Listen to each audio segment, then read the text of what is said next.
जय जिनेन्द्र, जय श्री राम। अब हमारे मुहूर्त में अगला तथ्य है भद्रा काल। इसमें भी कोई शुभ कार्य नहीं किया जा सकता। भद्रा काल मतलब ये भद्रा तिथि नहीं है, भद्रा काल है।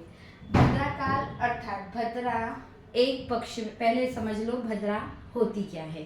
भद्रा अर्थात भद्रा एक पक्ष में 4 होती है। एक पक्ष मतलब कृष्ण पक्ष और शुक्ल पक्ष, तो दोनों को मिलाकर 8 बार भद्रा आती है।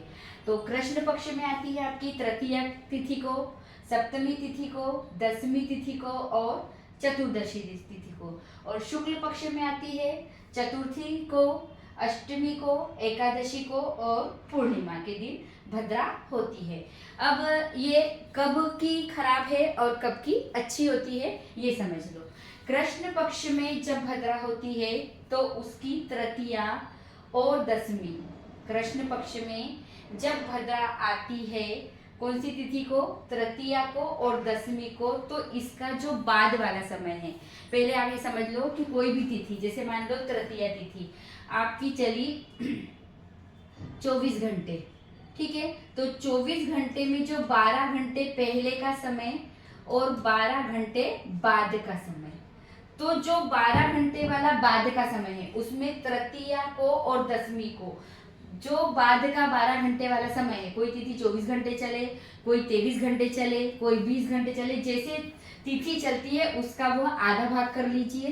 तो उसका आप आधा भाग करेंगे तो उसके आधे भाग का बाद वाला भाग, तो ये जो तिथि है तृतीया और दसवीं में बाद वाले, मतलब इसकी उत्तरार्ध, इसको क्या बोलते हैं, उत्तरार्ध यानी बाद वाले भाग में कोई भी शुभ कार्य नहीं किया जा सकता है। कब, तृतीया तिथि को, कृष्ण पक्ष की तृतीया को और कृष्ण पक्ष की दसवीं को भद्रा काल, तो जब तिथि शुरू होती है तब से ही भद्रा काल प्रारंभ हो जाता है। तृतीया जैसी लगेगी, दसवीं जैसी लगेगी, सप्तमी जैसी लगेगी, चतुर्दशी जैसी ही लगेगी, वैसे ही चतुर्थी या पूर्णिमा जैसी ही लगेगी, वैसे ही भद्रा काल शुरू हो जाएगा। लेकिन उसके शुरू होने के बाद वह जब समाप्त होती है वह तिथि, तो उसका जो आधा समय, तो दोनों का आधा समय किया, तो जो बाद वाला समय है वह तृतीया और दसवीं तिथि में उस समय कोई भी शुभ कार्य ना करे कृष्ण पक्ष में, और शुक्ल पक्ष में चतुर्थी और एकादशी को बाद में जब भद्रा होती है तब शुभ कार्य ना करे। वह जितने भी घंटे की हो, 11 घंटे की हो या 12 घंटे की हो, तो बाद का 12 घंटा उसमें चतुर्थी और एकादशी को शुक्ल पक्ष में कोई भी शुभ कार्य न करे, और कृष्ण पक्ष में तृतीया और दसवीं को बाद वाले समय में कोई भी शुभ कार्य ना करे। उसी प्रकार कृष्ण पक्ष की सप्तमी और चतुर्दशी को पहले वाले समय में, जैसे जैसे ही भद्रा लगी उसके आधा समय, जैसे पूरे घंटे की हुई 24 घंटे की, तो जो उसका पहले का समय उसमें शुभ कार्य ना करे। और इसी प्रकार अष्टमी शुक्ल पक्ष में, अष्टमी और पूर्णिमा को जो पहले लगी उसमें कोई भी शुभ कार्य ना करे। आप इसको एक बार ऐसे समझ लीजिए, मान लो तृतीया लगी है 6:30 पर, 6 बजे सुबह सूर्यास्त के समय, और पूर्ण हो रही है अगले दिन तृतीया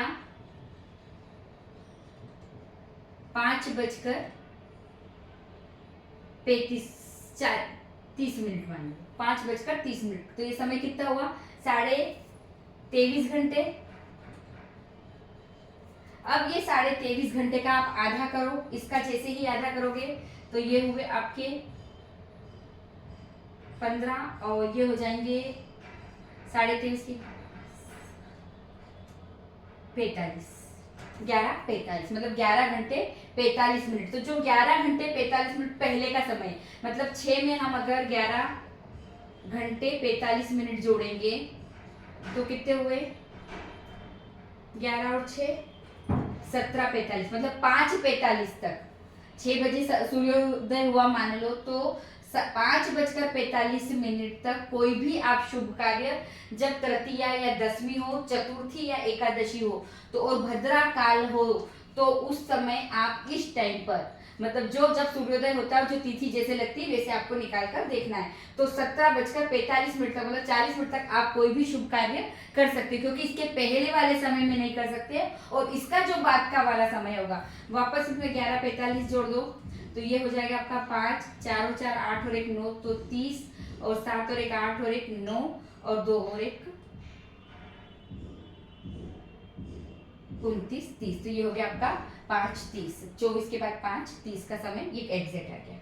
आ गया समझ में कि तृतीया तिथि या दसवीं तिथि या सप्तमी या चतुर्दशी जो भी तिथि भद्रा काल में आती है तो उसमें आपको यह देखना है कि पूर्वार्ध के समय में कौन सी छोड़नी है और उत्तरार्ध के समय कौन सी छोड़नी है। तो उत्तरार्ध के समय छोड़नी है कृष्ण पक्ष की तृतीया और दसवीं, उत्तरार्ध यानी बाद का समय। उसी प्रकार शुक्ल पक्ष में चतुर्थी और एकादशी को बाद वाले समय में छोड़ना है और कृष्ण पक्ष में सप्तमी और चतुर्दशी और शुक्ल पक्ष में अष्टमी और पूर्णिमा को पहले वाले समय में कोई भी शुभ कार्य नहीं करना चाहिए। ये हुआ आपका भद्रा काल।